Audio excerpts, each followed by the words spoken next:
అందరికీ నమస్కారం. ఈరోజు మీ అందరికీ నేను వినిపించబోయే కథ చల్లని మనసు. రచయిత కె పూజిత గారు. ఇక కథలోకి వెళితే, అది వైశాఖ మాసం అయినందువలన 11 గంటలకే ఎండ విపరీతంగా ఉంది. భుజాన బిడ్డను వేసుకొని నడుస్తున్న జయమ్మకు తూలి పడుతున్నట్లుగా అనిపించి నలువైపులా పరికించి చూసింది. ఏదైనా చెట్టు నీడ కానీ మంచినీటి కుళాయి కానీ కనిపిస్తుందేమోనని. కానీ అలా వేసారి చూస్తున్న ఆ కళ్ళల్లో నిరాశే ఎదురైంది. శరీరంలోని శక్తినంతా కూడా తీసుకొని అడుగులు వేయటం మొదలుపెట్టింది. అలా కొద్ది దూరం నడిచాక ఆమె ఒంట్లో శక్తి సన్నగిల్లి పడిపోతానేమో అన్న భ్రమ కలిగేసరికి నిజంగానే కళ్ళు తిరిగి తూలి పడబోయింది. అమ్మా! భుజాన ఉన్న పిల్లవాడు పిలిచాడు. తూలి పడిపోబోతున్న జయమ్మ శక్తినంతా గుంజుకొని కాళ్ళు నిలదొక్కుకొని తూలి పడిపోకుండా నిలబడి, ఏం కావాలి బాబు అని అడిగింది. దాహం, చాలా దాహం అన్నాడు నీరసంగా. అవునా, దాహంగా ఉందా బాబు? సరే, ఇక్కడ మంచినీళ్ల పైపు లేనట్టుంది. అదిగో ఆ సందులోకి వెళ్ళాక నీళ్ల పైపు కనిపిస్తుందిలే, నీళ్లు తాగిస్తాను అంది. అదిగో సోడా అమ్ముతున్నారుగా అన్నాడు అమాయకంగా. ఆ మాటలు విన్న జయమ్మ హృదయం ముక్కలైపోయింది. పైట చెంగుతో కనీసం ₹1 బిల్లైనా దొరుకుతుందేమోనని పైట చెంగు లాగి చూసుకుంది. ₹1 కాదు కానీ 10 పైసలు కూడా లేవు. ఆమె కొంగులో ఉన్న ₹10 ఆసుపత్రిలో వార్డు బాయ్ చేతిలో పెట్టింది. ఆ ₹10 చాలదని తన మామూలు ₹20 సనుగుడు మొదలు పెడితే 2 చేతులు ఎత్తి మొక్కి, ఈసారికి ఇదే ఉంది బాబు, మరి ఈసారి వచ్చినప్పుడు ఇచ్చుకుంటాను అని నచ్చజెప్పి ఆసుపత్రి నుండి బయటపడింది. అమ్మా, దాహమే కాదు, ఆకలి కూడానే అని కన్నీళ్లతో అడిగాడు ఆ పసిపిల్లవాడు. బాబు, నీ కళ్ళల్లో నీళ్లు వస్తున్నాయంటే నాకు తెలుసు నాయనా, కానీ ఏమి చేయాలో తోచటం లేదు. దేవుడా, ఈ ఎండకి మమ్మల్ని రక్షించు, ఇంటికి చేరుకునే ఓపిక ఇవ్వు దేవుడా అనుకుంది. ఆమె మొర దేవుడు ఆలకించినట్లు ఆమె చెవులకు వినిపించాయి దేవుని గుడిలో చేగంటలు. ఆ చేగంటల సవ్వడినికి తల తిప్పి చూసింది జయమ్మ. ఆ రోజు ఏదో విశేషం జరుగుతున్నట్టు చాలా సందడిగా అలంకారంగా ఉంది దేవాలయం. జనం కూడా రద్దీగా ఉన్నారు. ఆ దేవాలయంలోకి వెళితే చెట్ల నీడ దొరుకుతుంది, కుళాయిలో నీళ్లు ఉంటాయి. వెళ్ళాలనుకుంది. అంతలోనే మనసు వెనకాడింది ఆసుపత్రి నుంచి వస్తూ గుడిలోపలికెళ్లేందుకు. ఆ పదలో అందరూ దేవుడా అంటారు. మరి ఈ దీనుల మొర ఆలకించే దేవుని గుడిగంటలు వినిపించాయి. అమ్మా, గుడి చాలా బాగుంటాదే, వెళ్దాం, తీర్థమైనా దొరుకుతుంది అన్నాడు చిన్నపిల్లాడు. బాబు, నన్ను తొందర చెయ్యకురా, నీకులాగే నాకు ఏదో తల తిరుగుతున్నట్లుగా ఉంది. నా బంగారు కొండ, నా మాట విను, కొంచెం ఓపిక పట్టు, అలాగే తీసుకువెళతాను అంది నిట్టూర్పుగా. ఓం నారాయణ, ఏడుకొండలవాడ వెంకటరమణ, ఓం హరినారాయణ దేవుని నామస్మరణ వినిపిస్తూ ఉంది. దేవుడా, నీ నామం నీ పాటలు వింటేనే పోయే ఊపిరి తిరిగి వస్తుంది ఎవరికైనా. నారాయణ, ఎండలో ఎండిపోతున్న నాకు నా బిడ్డకు నీ గుడిగంటలు వినిపించి దారి చూపించావు. నా బిడ్డని కాపాడు, నా మొర ఆలకించు దేవుడా, దిక్కులేని దాన్ని విన్ని దూరం చెయ్యకు దేవుడా అనుకుంటూ నడుస్తోంది. ఏమిటి ఈ దారిన వచ్చావు? అదిగో అటువైపున అన్నదానం జరుగుతుంది, అటువైపు వెళ్ళు, అటువైపు వెళ్ళు అని గదిమాడు పూజారి. ఆమె నీడ కూడా ఆయన నిలుచున్న చోట పడకూడదన్నట్లుగా ఉంది ఆయన ధోరణి. అమ్మా, అన్నం పెడుతున్నారే, అటువైపు వెళదాం అని తల్లి భుజాలు కదిపాడు బాబు. ఆ పిల్లవాడు పడుతున్న ఆకలి బాధను చూసి జలజల రాలుతున్న కన్నీళ్లను తుడుచుకొని అటువైపు తిరిగింది జయమ్మ. ఏమిటి అడ్డదిడ్డాలుగా నడుస్తున్నావు? ఎవరు నువ్వు? తిన్నగా వెళ్ళి ఆ లైన్లో నిల్చో, దద్దోజనం పెడతారు. ఇదంతా తిరక్కు, వెళ్ళు, మరలా అన్నమైపోతుంది ఇంకొక పూజారి చెప్పాడు జంజాన్ని సాగదీసుకుంటూ. జయమ్మ వెళ్ళి లైన్లో నిల్చుంది. ఎంత పెద్ద లైను! ఎంతోసేపటి నుండి ఆ దద్దోజనం ఇస్తర్లో వేసి ఇస్తూనే ఉన్నారట. అయినా ఇంకా ఇంత పెద్ద లైనుంది. ఆ అన్నదానం చేస్తున్న తల్లి మహాలక్ష్మిలా ఉంది. ఎప్పటి నుండో ఆ చేతుల మీదుగా అన్నదానం చేస్తూ అలసిపోయినట్లు నుదుటి మీద శ్వేత బిందువులు అల్లుకొని ఉన్నాయి. చక్కటి రూపం, ఆమె పెదవులపై లాస్యం, ఆ ముఖానికే చిరుదీపంలా ఉంది. ఈ అన్నదానం ఎందుకు చేస్తున్నారమ్మా తెలుసుకోవాలని పక్కన ఉన్నటువంటి ఆమెను అడిగింది జయమ్మ. వారు కోటీశ్వరులు. ఆ పుణ్యాత్ములకు ఇంకా ఇంకా పుణ్యం కలగాలని ఇలాంటి దానాలు చేసి మన పేదవాళ్ళకి ఒక పూటైనా ఆకలి తీరుస్తారు అంది ఆమె. వాళ్ళు ప్రతి ఏడాది ఇలాగే అన్నదానం చేస్తారు అంది ఇంకొకామె. ఈ ఏరియాకంతా వాళ్ళే చాలా గొప్పోళ్ళు, అయినా చాలా మంచోళ్ళు కూడా చెప్పింది ఒకామె. అమ్మ ఇంకా ఎంతసేపే అన్నాడు బాబు. కొంచెం ఓపిక పట్టు బాబు, ఇద్దరికీ చెరొక పొట్లం తీసుకొని నాది కూడా నీకే పెడతాను అంది తల్లి ఓదార్పుతో. నాలుకతో పెదాలు తడుపుకొని అన్నం తిని ఎన్ని రోజులైంది అనిపిస్తుంది ఆ నర్సమ్మ సూది వేసినప్పటి నుండి అనుకున్నాడు. జయమ్మ ముందు లైన్లో ఇంకా ఇద్దరే ఉన్నారు. అందరికీ ఇస్తర్లో దద్దోజనం, వడ, అరటిపండు ఇస్తున్నారు. ఆ మినపవడ వాసన ఆకలితో అలమటిస్తున్న బాబు జయమ్మ ముక్కు పుటాలకు సోకి నోటిలో లాలాజలాన్ని ఊరించి ఉద్వేగాన్ని పెంచి ఎప్పుడెప్పుడు వెళ్ళి అది తీసుకొని తినాలా అనిపిస్తోంది. ముందున్న ఒకరు తీసుకెళ్లారు. ఇక ఒక్కావిడే ఆమె కూడా తీసుకొని ముందుకెళ్ళింది. ఇక జయమ్మ ముందుకెళ్ళింది. వణుకుతున్న కాళ్ళు చేతుల్ని ఆధీనపరుచుకొని చేతులు ముందుకు చాపింది. జయమ్మ చేతిలో విస్తరి పెట్టింది అన్నదానం చేస్తున్న భాగ్యశ్రీ. చంకలో ఉన్న బాబు చేతులు చాపాడు. వాడివైపు ఒక్కసారి చూసి నవ్వి ఆ చిన్ని చేతుల్లో మెల్లగా విస్తరి పెట్టింది భాగ్యశ్రీ. ఆ అన్నాన్ని చూసిన బాబు నోటిలో నీళ్లూరిపోయాయి. అవి దిగమింగి అమ్మ ఎక్కువ ఆకలిగా ఉందే, ఇంకోటి తీసుకుందామే అడిగాడు అమాయకంగా. ఆ మాటలు విన్న భాగ్యశ్రీ చిన్నగా నవ్వింది. వద్దు బాబు, నాది కూడా నీకు ఇస్తానన్నాను కదా అంది నీరసంగా జయమ్మ. పర్వాలేదు తీసుకో అని ఆ ఇస్తర్లోనే ఇంకో 2 వడలు, పండు వేసింది భాగ్యశ్రీ. అది చూసిన బాబు థ్యాంక్ యూ అన్నాడు ముద్దుగా. భాగ్యశ్రీ ఆ పిల్లవాడు చెప్పిన తీరుకి మురిపెంగా నవ్వింది. జయమ్మ భాగ్యశ్రీ వైపు కృతజ్ఞతగా చూసి ముందుకు కదిలింది. 2 అడుగులు వేసి దబ్బున నేల కొరిగిపోయింది. అలా కింద పడిపోయిన జయమ్మ చంకలో పిల్లవాడిని, అన్నాన్ని అపురూపంగా గుండెలకు అదుముకొనే ఉంది పదిలంగా. తల్లి పడిపోవటంతో తన ఆకలిని మరచి చేతిలో ఉన్న వాటిని జారవిడిచి తల్లి మీద పడి రోధించసాగాడు ఆ బాబు. జయమ్మ పడిపోవటంతో అందరూ అక్కడకు వచ్చారు. నేను అనుకుంటూనే ఉన్నాను, తిక్క శంకరయ్యలాగా అక్కడా ఇక్కడా గాలిలో తేలిపోతున్నట్టు తిరుగులాడుతోంది. మళ్ళీ ఆ చంకన పిల్లాడు ఒకడు. అయినా ఎందుకు పడిపోయిందో ముందు ఊపిరి ఉందేమో చూడండి అన్నాడు పూజారి. అమ్మా ఎందుకు పడిపోయావే, పైకి లేమ్మా, నాకు ఆకలిగా లేదు, నా అన్నం నీకు ఇస్తానులేమ్మా, నీవు పడిపోతే నాకు చాలా ఏడుపు వస్తుంది లేమ్మా అని ఏడుస్తున్న బాబుని పూజారి విసుక్కున్నాడు.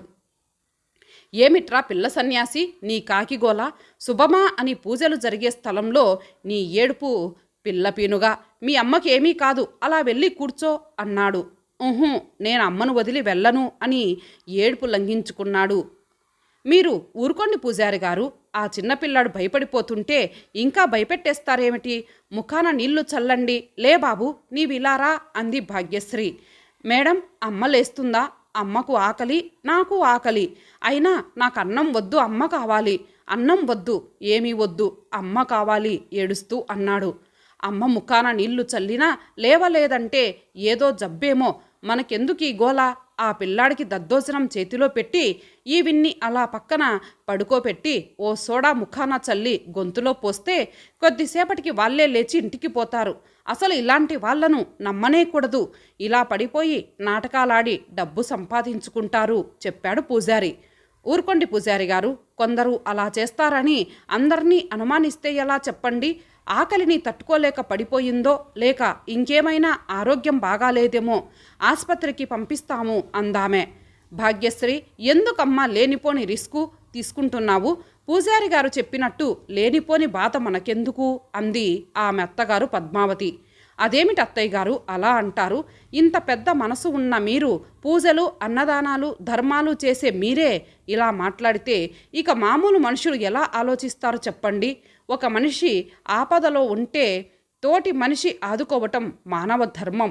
ముందు ఆమెను ఆసుపత్రిలో చేర్పిద్దాము, మీ పేరున ట్రస్టు ఉందిగా, అంతా చూసుకుంటారు అని చెప్పింది భాగ్యశ్రీ. అమ్మాయి చెప్పేది నిజమే పద్మ, కష్టంలో ఉన్నవారిని ఆదుకునేందుకే నీ పేరుతో ట్రస్టు పెట్టాము, అమ్మ భాగ్యశ్రీ డ్రైవర్ని పిలిచి ఆమెను ఆసుపత్రిలో చేర్పించి ట్రస్ట్ వాళ్ళను అంతా చూసుకోమని చెప్పు అన్నాడు శ్రీనివాసరావు. థ్యాంక్స్ మామయ్య గారు, మీరు చెప్పకుంటే నేను అత్తయ్య గారిని ఎదిరించలేక నలిగిపోయి ఉండేదాన్ని. వీడు చూడండి వాళ్ళమ్మ కోసం ఎలా ఏడుస్తున్నాడో అంది భాగ్యశ్రీ.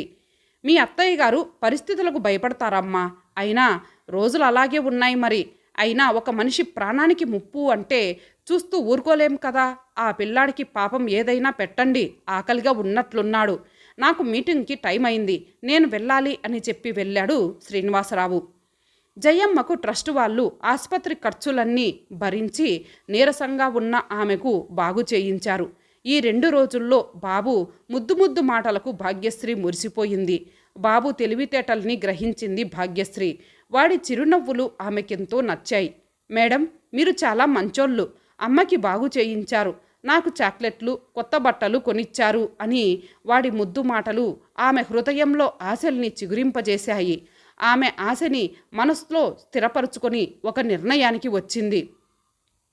భాగ్యశ్రీ మనసులోని నిర్ణయాన్ని ఆమె అత్తగారు అంగీకరించలేకపోయింది. చూడమ్మా భాగ్యశ్రీ, ఇలాంటి విషయాల్లో తొందరపాటు పనికిరాదు. బాగా ఆలోచించి నిర్ణయాలు తీసుకోవాలి. ఇంకొకసారి బాగా ఆలోచించు అంది పద్మావతి.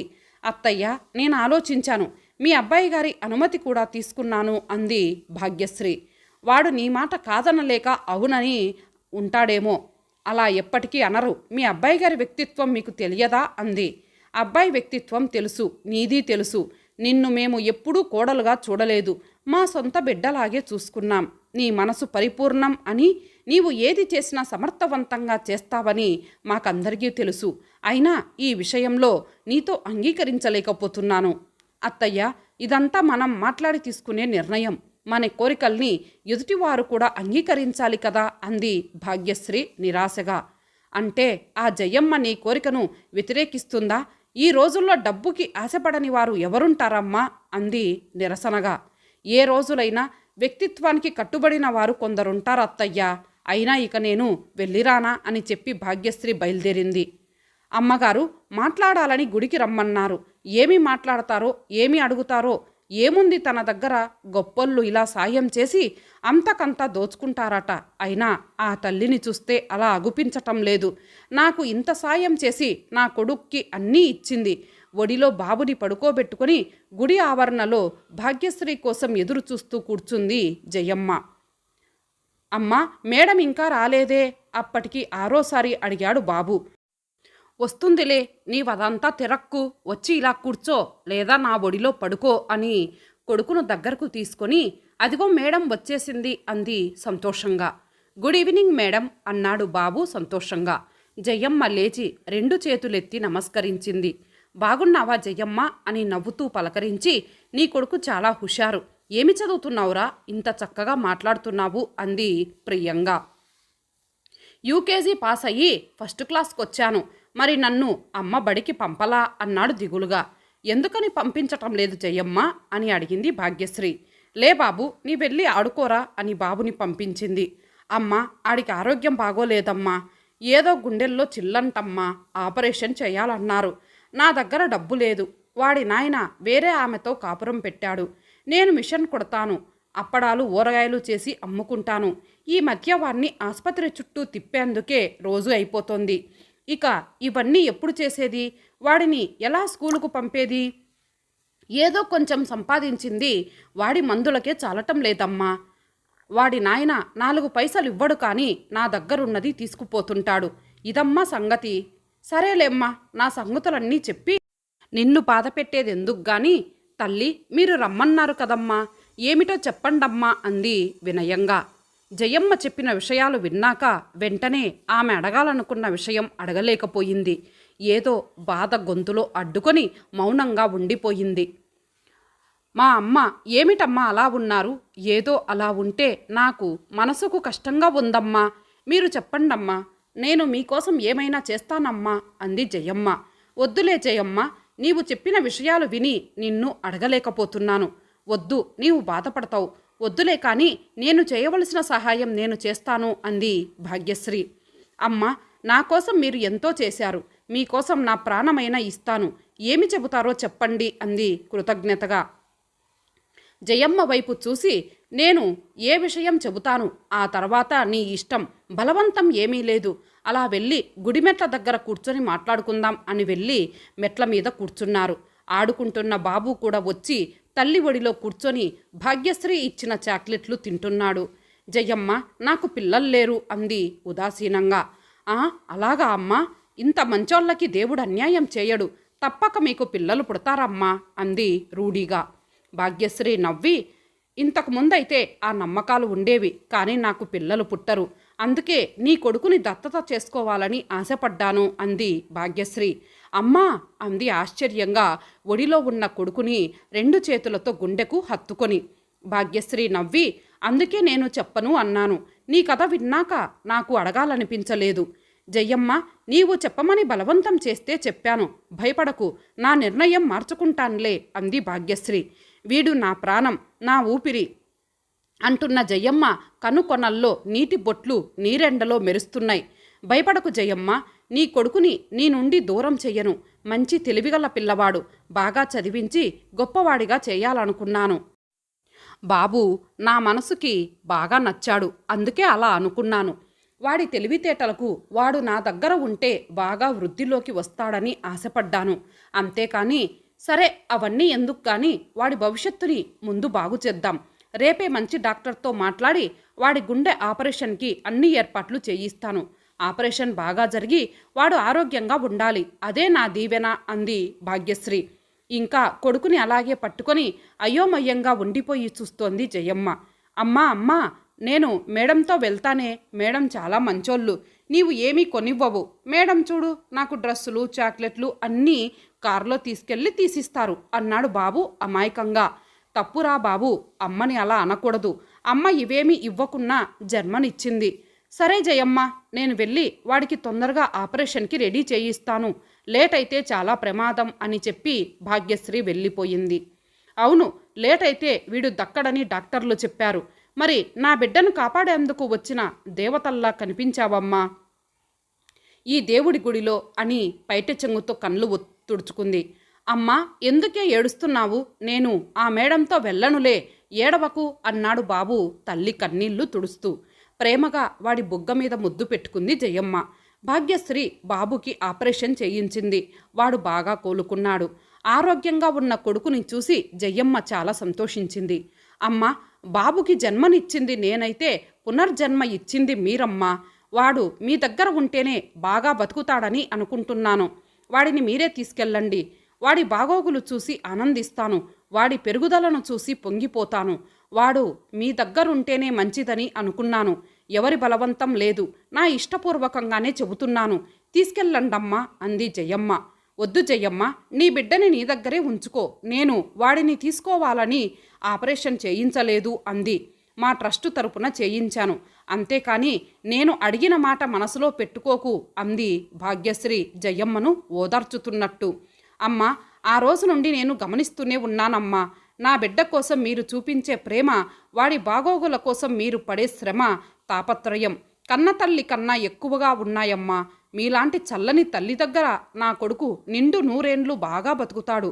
ఇక ఏమి చెప్పకండమ్మా, మీరు మీతో పాటు బాబును తీసుకుపోండి, వాడిని పెంచి పెద్దోన్ని చేయండి అంది జయమ్మ. ఆ రోజు ఎయిర్పోర్టులో ఉన్నారందరూ.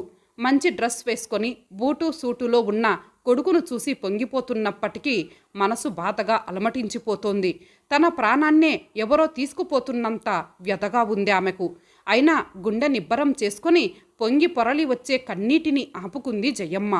అంతవరకు సంతోషంగా ఉన్న బాబు తల్లి చంకలో నుండి దిగి వెళ్ళాలంటే వాడికి ఏడుపు ముంచుకు వచ్చేసింది. అమ్మా అని తల్లి మెడ చుట్టూ చేతులు వేసి ఏడవటం మొదలుపెట్టాడు. వాడి ఏడుపు చూసి అంతవరకు సముదాయించుకున్న దుఃఖం ఆగనంటూ ఉప్పెనలా ప్రవహించింది. కొడుకు 2 చేతులతో పొదివి పట్టుకొని ముఖం మీద ముద్దుల వర్షం కురిపించి వెళ్ళిరా నాన్న అంటూ కిందకి దించింది పిల్లాన్ని.